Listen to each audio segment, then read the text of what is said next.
Welcome to Compact Warfare from compactwarfare.com, the show where we explore key moments from the history of conflict, from ancient battlefields to modern warfare.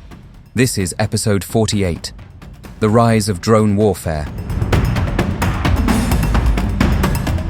Drone warfare is the use of uncrewed aircraft to watch, strike, and guide other weapons without putting a pilot in harm's way. The idea isn't new, but only in the last 2 decades have small sensors, satellite links, and precision munitions turned drones from curiosities into everyday tools. They can stay aloft for hours, see in multiple spectra, pass back coordinates in seconds, and, when needed, carry their own weapons. That mix of persistence, precision, and reduced risk explains why they now shape battles from front lines to deep in the rear. Not all drones are alike, and the differences matter. At the small end, the sort you can launch from a trench or a rooftop behaves like a flying periscope. It pops over a wall, checks a junction, or drops a small charge on an engine block. A step up are light fixed-wing models that cruise quietly for hours, drawing maps, following convoys, and feeding artillery with exact grid references. Larger aircraft, operating far from danger, carry heavier sensors and guided bombs to hit command posts, fuel farms, and radars.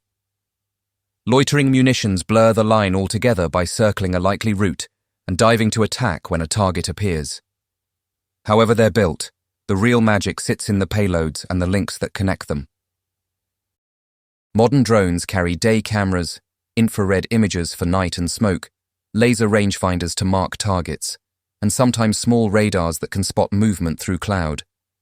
But those eyes are only useful if the data can get home. Short hops use direct radio, but longer flights rely on relays, mobile networks where they exist, or satellites. Encryption and clever antenna tricks help, yet nothing is invulnerable, so crews plan for interference and teach their aircraft to stick to a pattern if the link flickers. The goal is simple: keep the picture stable and the coordinates honest. On today's battlefield, a small unit might send up a quadcopter before stepping off to check the next hedgerow and see where the wires and trip flares sit. The same drone can guide a section through a courtyard, spot the flash of a rifle from a window, and call in a quick mortar adjustment. At higher levels, fixed-wing scouts prowl for artillery, electronic warfare trucks, and supply dumps, then hand targets straight to guns or rockets. When a loitering munition is in the stack, there is no need to wait for a battery at all. It watches, waits, and attacks the moment a generator starts up, or a vehicle halts in the wrong place. None of this is glamorous. It is patience, pattern hunting, and the discipline to strike only when the picture is clear. Cities amplify both the promise and the problems. Multicopters thrive there because they can hover, reverse, and squeeze through tight angles. They help clear stairwells, check roofs, and mark sniper positions without risking a head poking above a parapet. Their weakness is endurance. Minutes vanish quickly when you are hauling a camera and a small bomb. Units that use drones well treat them like an air wing, with batteries rotating on charge, pilots swapping every sortie, and spares tucked into basements ready to keep the fleet in the air. Artillery has changed more than any other arm. In the past, locating a hostile gun line was guesswork or a job for bulky radars. Now, a handheld drone can follow tire tracks to a firing point, zoom in on caliber, and send exact coordinates to a nearby battery. The same aircraft can then watch shells land and correct the fall of shot in real time. When loitering munitions are added, guns can be hit as they move, resupply, or pause to cool barrels. The message is stark: move with care, hide properly, and keep stops short, or expect a visit from above. All of this depends on a steady grip of the airwaves, and that grip is contested. Electronic warfare units can scan for control frequencies, jam the links, or spoof satellite navigation, causing a drone to drift off course. Operators utilize frequency hopping, short burst transmissions, directional antennas, and pre-planned routes to keep a drone on task, even if control is lost. Ground teams reduce their own electronic signature by keeping radio transmissions brief and separating launch points from command posts, so that when a signal is traced, the damage is limited. It is a knife fight you cannot see, a constant push and pull between those who want pictures and those who want silence. There is no single antidote to drones. A good defense needs to stack different methods and keep costs sensible. Surveillance starts with radars tuned for small objects, helped by optical trackers and even acoustic sensors that recognize the whine of small rotors. Soft kill options will try to confuse or overwhelm control signals. In contrast, hard kill options can range from automatic cannon with airburst rounds to missiles and, in some cases, high-energy lasers for point defense. Nets and interceptor drones work at very short ranges. Simple habits still save lives. Camouflage, thermal discipline, overhead cover, and believable decoys force an attacker to waste time and munitions. The best protection is layered, rehearsed, and affordable enough to be deployed widely rather than being hoarded around a headquarters. Cost is often called a drone's great advantage, and at the level of a single airframe, it is.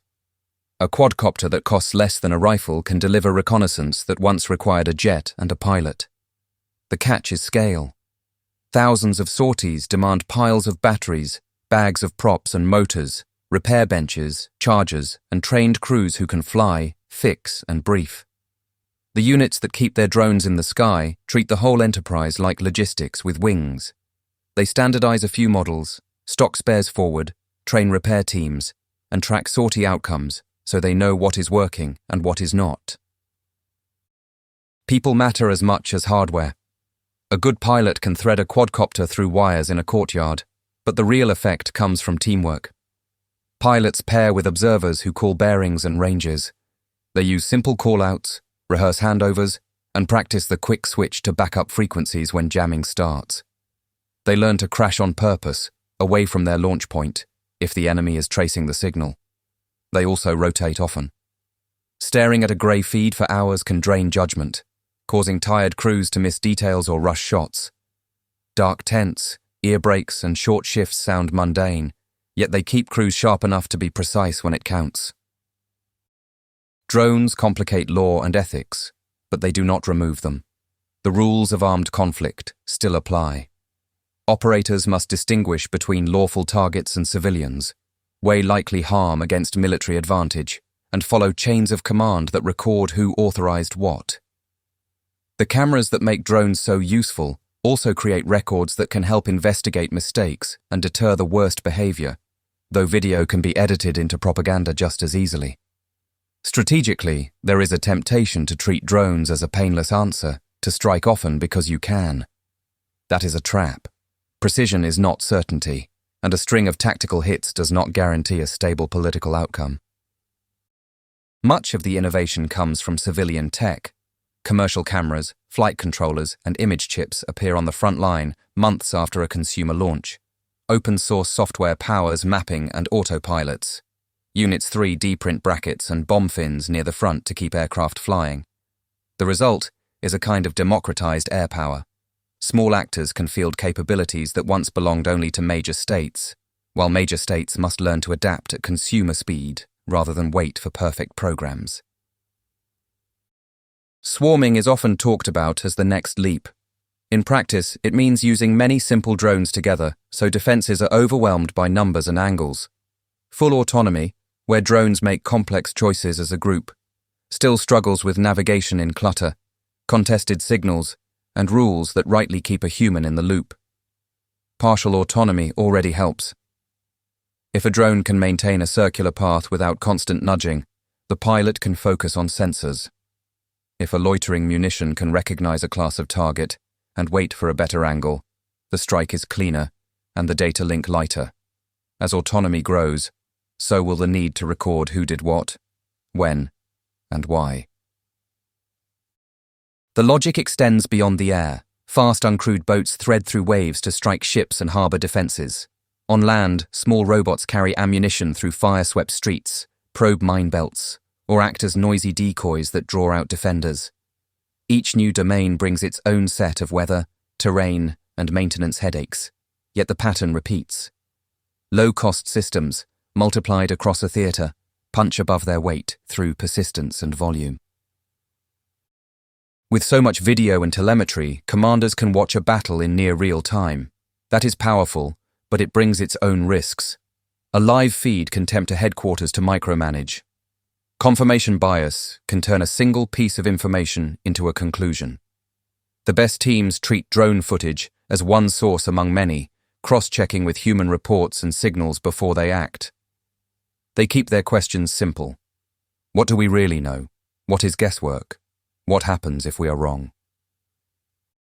Strip away the hype, and a few lessons stand out. Cheap drones paired with accurate artillery can suppress armor and logistics over vast areas. Air defense must be layered and economical, or it will be bled dry. Counter-drone drills must reach platoon level, where soldiers know how to hide quickly when they hear the buzz overhead and how to move in short bounds between cover. Logistics sets the tempo. A unit that keeps batteries charged, pilots rested, and spares handy will quietly outfly a unit with newer kit but poorer habits. Although there are lots of advantages, drones have not made crewed aircraft obsolete. Fast jets still carry heavier loads, respond quickly, and fight in weather that grounds small machines. Nor have drones removed the fog of war. They have shifted it into bandwidth, batteries, and human attention. They are not cheap, considering the thousands of expendable airframes and the support required to keep them flying. What they have done is spread air power across the force. From a quadcopter peeking over a hedge to a high-endurance aircraft watching a border, uncrewed systems are now woven into every campaign. Mastery is not a single trick. It is the patient business of fitting drones into combined arms, training crews to work with gunners and infantry, rehearsing for electronic interference, and measuring results honestly. Do that, and drones become a steady advantage rather than a shiny distraction. Ignore the logistics and the human limits, and they will fail you when you need them most. I hope you enjoyed that episode of Compact Warfare from compactwarfare.com. If you did, please leave a review wherever you get your podcasts, and while you're there, don't forget to subscribe so you don't miss any future episodes. Thanks for listening, and I'll see you next time.